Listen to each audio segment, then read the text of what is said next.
Assalamualaikum dan salam sejahtera. Pada hari ini, brand kami akan membentangkan mengenai konsep perlembagaan, cabaran-cabaran dalam hubungan etnik dan usaha-usaha mengukur integrasi nasional di Malaysia.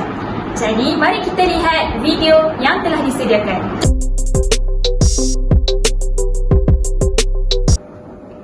Sebelum kita bergerak lebih mendalam dalam perlembagaan ini, saya akan menerangkan mengenai definisi perlembagaan. Perlembagaan merupakan satu dokumen yang mengandungi semua susunan peraturan dan undang-undang dasar yang dianggap penting bagi pemerintahan dan pentadbiran sesebuah negara. Perlembagaan berperanan menentukan bidang kuasa pemerintahan, bentuk sebuah kerajaan dan hak-hak rakyat. Untuk mengenainya lebih lanjut, mari saksikan video-video berkenaan latar belakang pembentukan Perlembagaan Persekutuan Malaysia ini.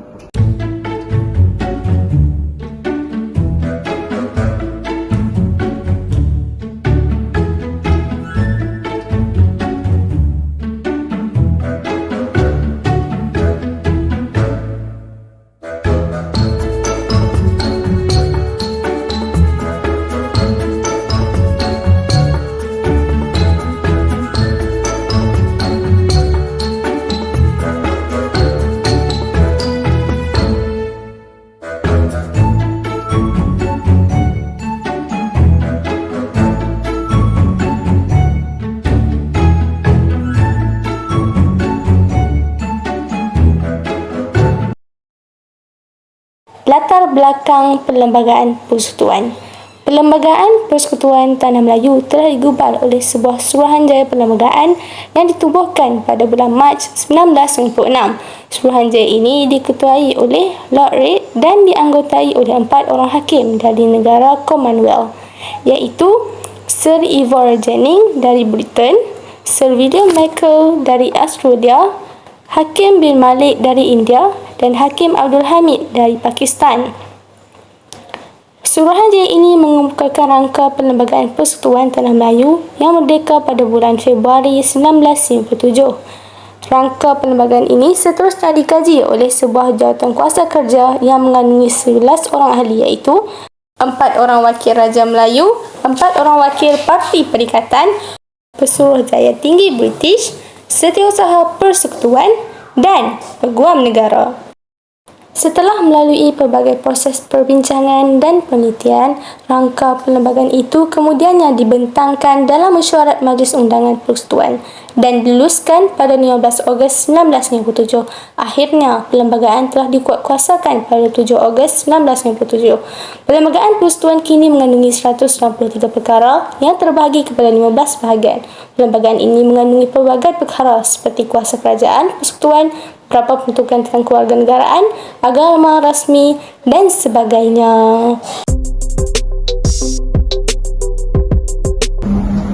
Seterusnya, saya akan menerangkan definisi jati diri. Apa itu jati diri? Okey, jati diri ialah rangkuman nilai, budaya, bahasa, pegangan, fahaman dan pandangan jagat sesuatu kaum. Manifestasi dari nilai-nilai tersebut membentuk watak dan sifat peribadi, cara berfikir, cara hidup dan penampilan diri yang melambangkan tradisi bangsa dan jati diri sesuatu kaum. Okey, untuk memahami dengan lebih lanjut, mari kita lihat video yang akan dipaparkan seterusnya. Seterusnya, mari kita lihat bagaimanakah asas pembinaan jati diri ini dipupuk. Susur galur sejarah seharusnya menjadi panduan kepada semua warga negara dan disemat di dalam diri masing-masing. Proses pemerkasaan negara hanya dapat dinobatkan sekiranya sejarah diperkasa. Merosakkan sejarah hanya akan meruntuhkan jati diri dan perpaduan negara. Khususnya, Perlembagaan Persekutuan tidak pernah meminggirkan sejarah. Tidak dinafikan dalam laporan Suruhanjaya REIT diketuai oleh Lord REIT, faktor sejarah amat ditekankan. Malah, Suruhanjaya REIT dengan tegas enggan mengubah apa yang telah pun dilaksanakan di Tanah Melayu ketika itu. Perlembagaan Persekutuan memelihara elemen tradisi dan elemen identiti negara seperti sistem pemerintahan raja berperlembagaan, agama Islam, bahasa Melayu dan kedudukan istimewa orang Melayu, khususnya dalam pembinaan jati diri kaum Melayu. Unsur-unsur tradisi dan identiti negara dalam peruntukan Perlembagaan Persekutuan berperanan dalam membentuk rupa bentuk penduduk Malaysia yang berbilang kaum dan mempunyai jati diri. Selain itu, peruntukan tentang kewarganegaraan dalam Perlembagaan Persekutuan dapat menyemai penghayatan setiap individu terhadap identiti kaumnya, yang mana kepentingan sah kaum-kaum di Malaysia adalah dilindungi oleh Undang-Undang Perlembagaan.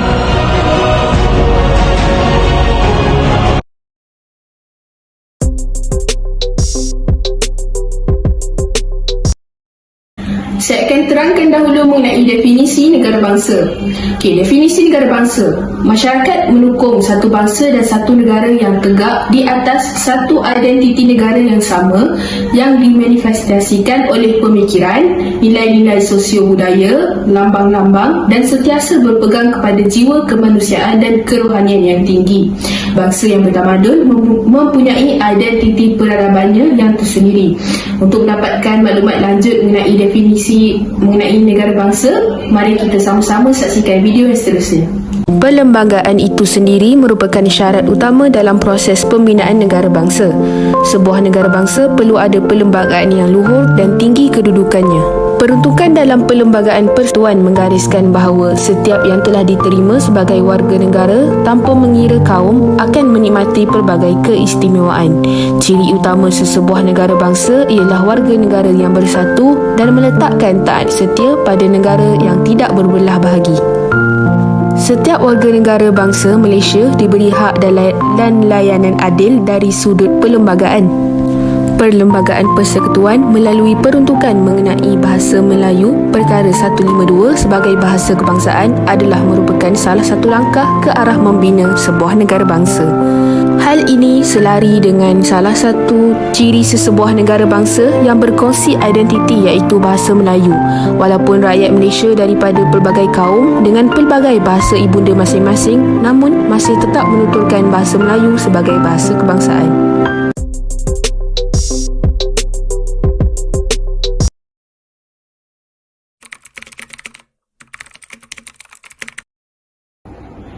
Assalamualaikum dan selamat pagi anak murid semua. Waalaikumsalam, cikgu. Hari ini kita ada pelajar baru yang datang ke sekolah kita. Dia akan belajar bersama-sama di dalam kelas kita. Boleh perkenalkan diri? Hai kawan-kawan. Nama saya Ravita, anak perempuan secara mugam. Saya baru pindah sini.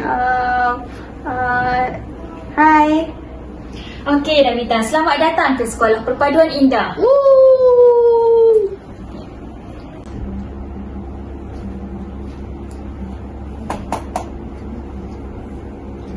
Sekejap. Mau tanya sikit, boleh tak? You tahu tak macam mana buat ini? Ni soalan ni tak tahulah nak buat macam mana. Kamu pelajar baru tu kan? Takkan itu pun tak tahu ke? Buatlah sendiri, soalan senang pun. Dah lah.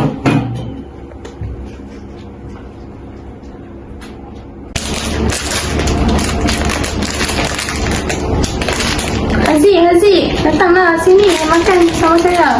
Tak nak. Makanlah seorang-seorang.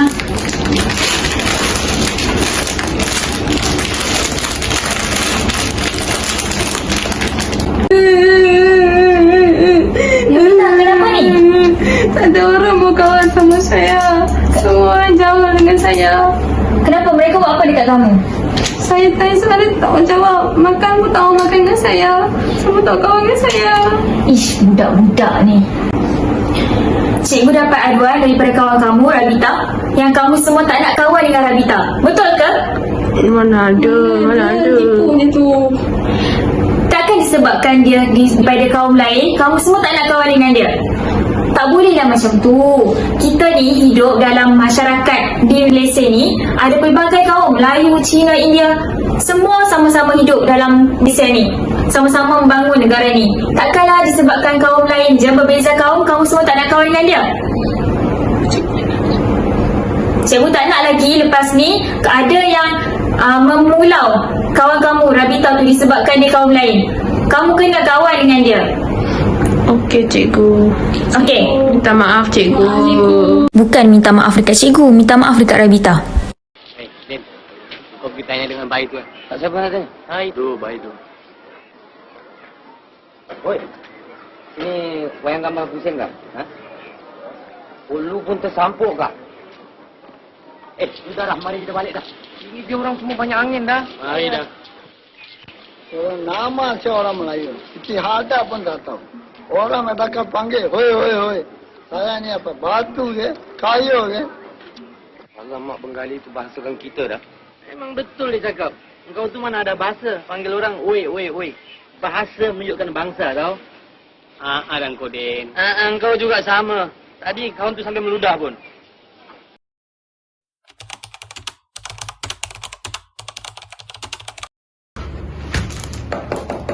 Selamat pagi. Selamat pagi tuan, boleh saya duduk? Duduk.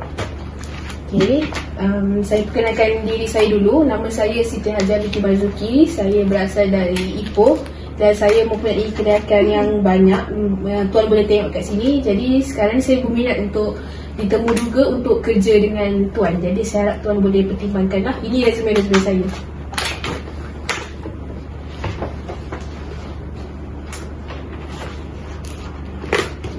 Banyak resume you. Ya, saya ada banyak kelebihan dan juga bakat yang tuan boleh gunakan untuk kerja ni. You pandai buat apa?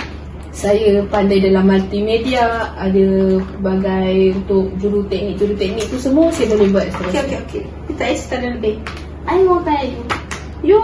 You mau kerja dengan I. You mesti jumpa banyak customer tau.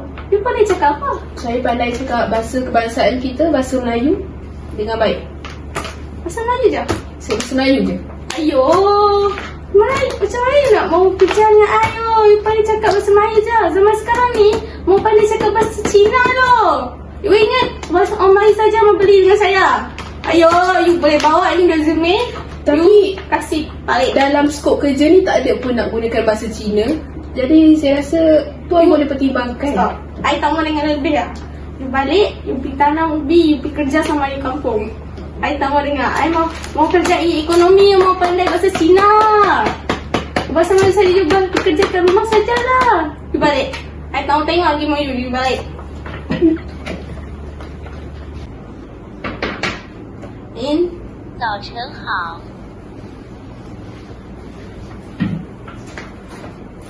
Itu dia selesai. 你好，我是Nur Iziani binti Said. 兴趣与您合作。是。resume.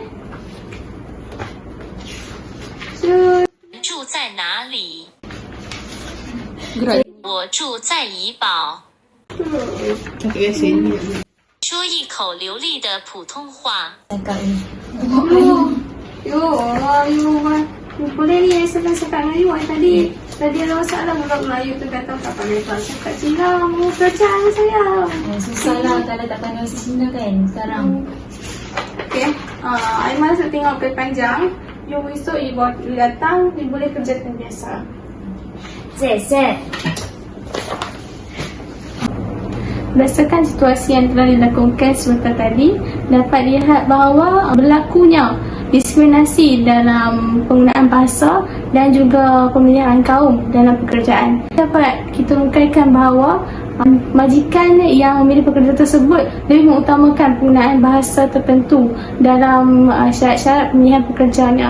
Jadi di sini dapat kita rungkaikan bahawa ini satu faktor yang tidak baiklah dalam memperkasakan integrasi nasional, kerana pemilihan bahasa ini akan memberi kekurangan pada setengah kaum dan melebihkan kaum yang lain. Oleh itu, ia memberi kesan dalam ekonomi Malaysia tersendiri.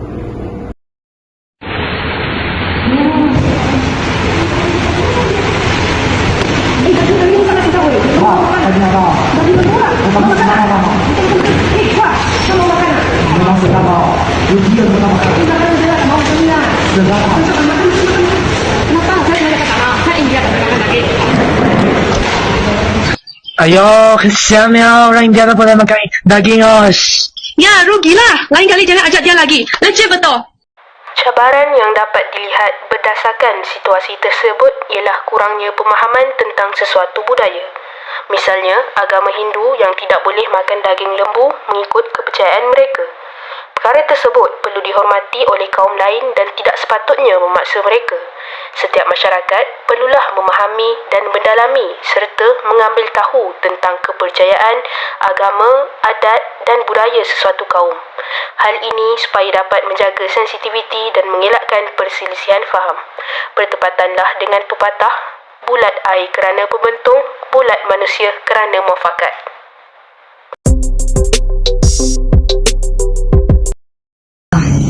Integrasi nasional merupakan satu proses penyatuan antara masyarakat yang terdiri daripada pelbagai latar belakang, status sosial misalnya, untuk membentuk satu entiti norma yang baharu dan mengamalkannya secara bersama. Sebagai rakyat Malaysia, program integrasi nasional ni amat penting kepada kita kerana terdiri daripada pelbagai kaum dan juga etnik seperti Melayu, Cina, India, Iban dan sebagainya.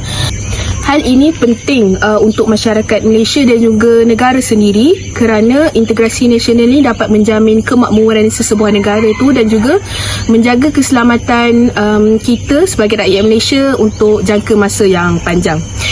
Jadi tanpa melengahkan masa lagi, mari ikut saya bersama-sama untuk menemu ramah beberapa orang rakyat Malaysia untuk kita lihat sejauh mana pandangan mereka terhadap usaha-usaha dalam membentuk integrasi nasional ini. Jadi mari bersama-sama.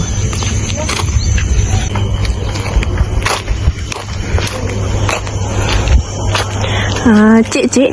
Ya? Boleh saya pinjam sedikit waktu? Boleh. Okey, saya nak tanya Cik lah pandangan Cik mengenai usaha untuk membentuk integrasi nasional ni. Apa yang Cik tahu? Okey, baiklah. Berkenaan dengan soalan awak berkaitan dengan integrasi nasional.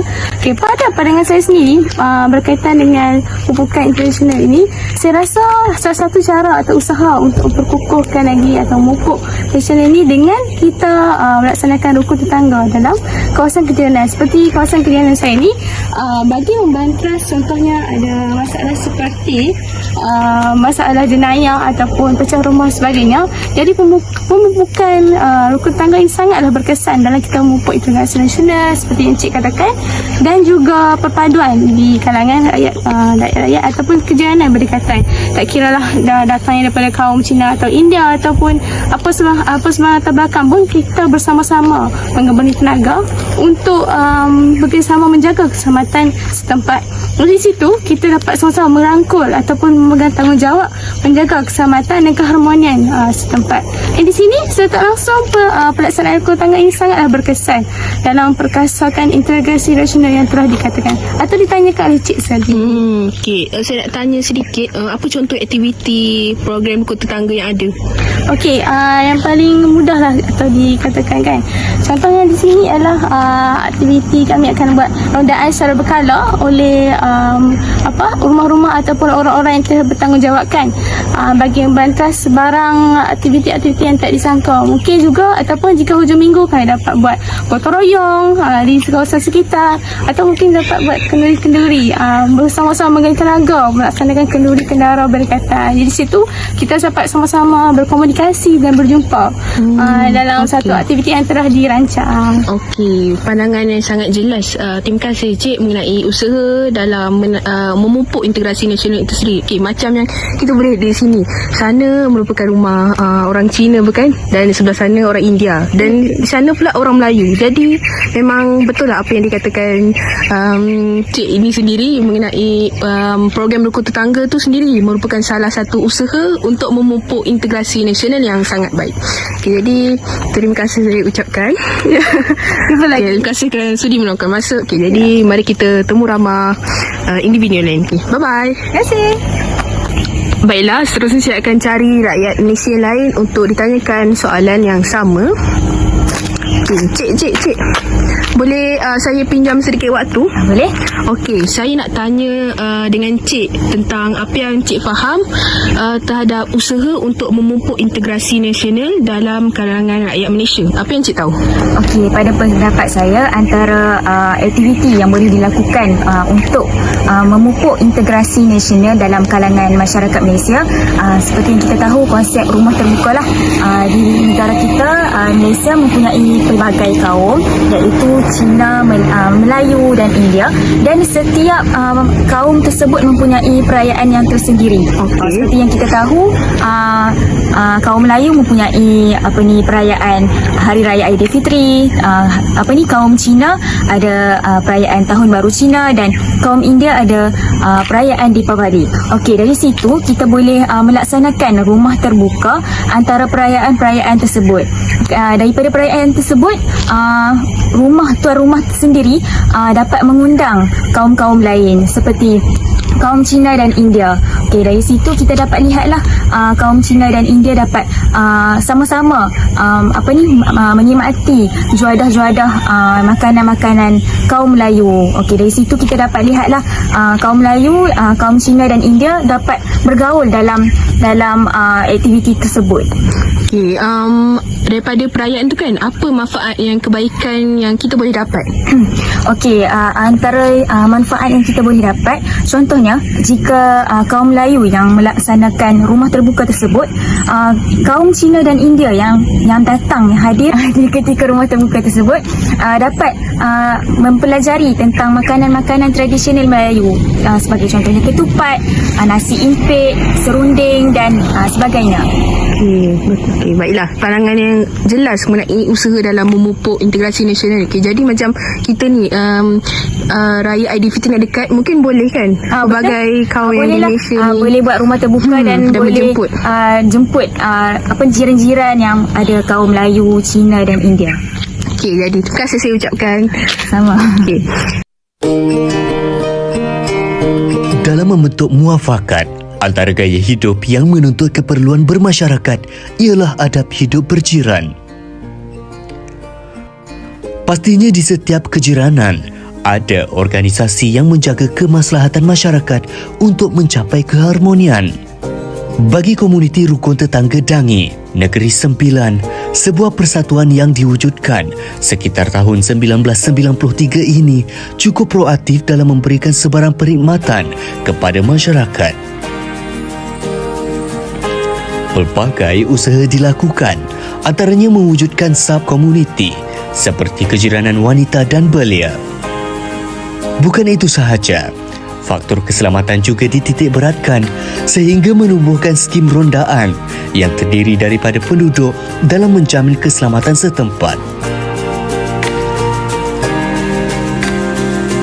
Terbaru inisiatif KRT Dangi dalam misi banjir yang berlaku akhir tahun lalu bermula dengan menyediakan pusat pemindahan sementara sehingga kebantuan pasca banjir.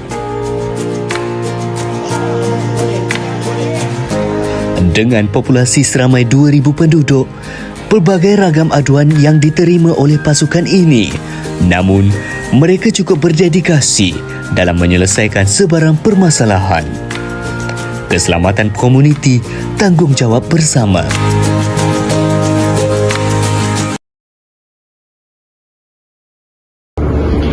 Antara usaha-usaha kerajaan dalam memupuk integrasi nasional dalam aspek politik.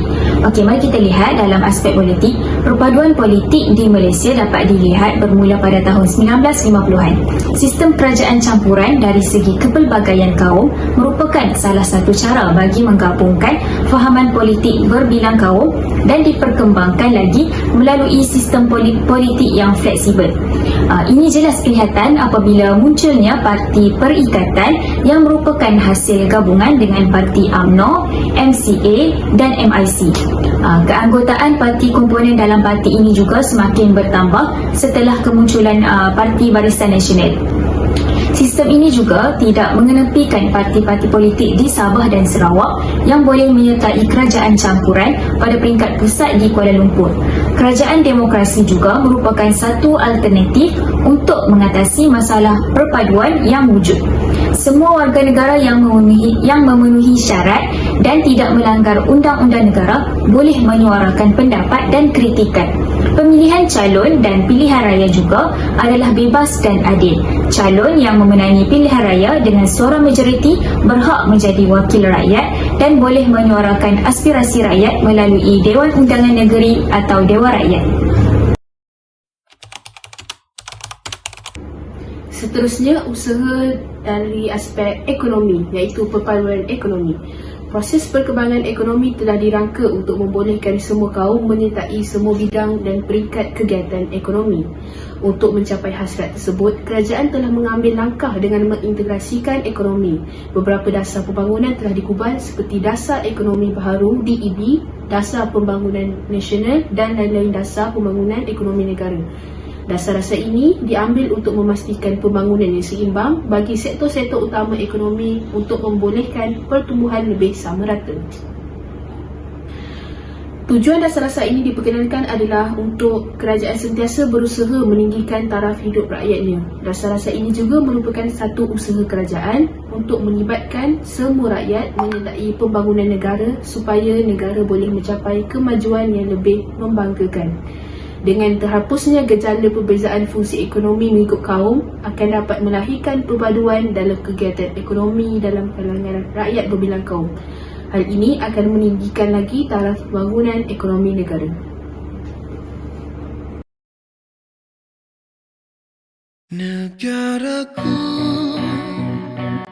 Kesimpulannya, perpaduan kaum adalah perkara utama yang harus diberi perhatian kerana pemupukan hubungan etnik antara masyarakat adalah amat penting bagi negara Malaysia yang bermasyarakat majmuk demi menjamin kestabilan politik, sosial dan ekonomi negara. Oleh yang demikian, kerajaan sewajarnya sentiasa prihatin dan mengambil berat terhadap isu perpaduan ini supaya dapat mengekalkan keharmonian kehidupan di negara kita selain menjaga kemerdekaan yang telah dicapai melalui perpaduan nenek moyang terdahulu. Meskipun usaha pemupukan perpaduan ini sentiasa digugat dengan tentangan yang mendatang, namun wajib bagi semua pihak bersedia dan menggembleng tenaga untuk menempuhinya bagi membina sebuah negara yang unggul di mata dunia.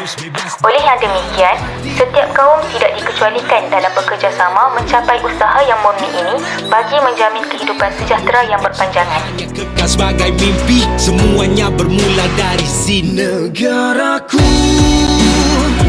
negaraku, ku beri sepenuhnya, ku beri sepenuhnya demi negaraku. Oh tanahku, hiduplah sepenuhnya, dirgayu semua. Dan dari 57 jalannya telah disuluh bangkit seakan subuh rebung di lentur bulu terus ke 63. Kami menjadi kita, jangan dipersia akibat titik-titik inilah biar hujan batu turun selebat tengkujung. Selagi kami mampu semangat tak pernah lumpuh. Selagi ada tubuh untuk kamu aku memburu. Aku bubur semua petir tiada guru. Hatiku tetap hanya padamu, keranamu aku tanpamu cita-cita hanya kekal sebagai mimpi. Semuanya bermula dari sini. Negaraku, negaraku, ku beri sepenuhnya,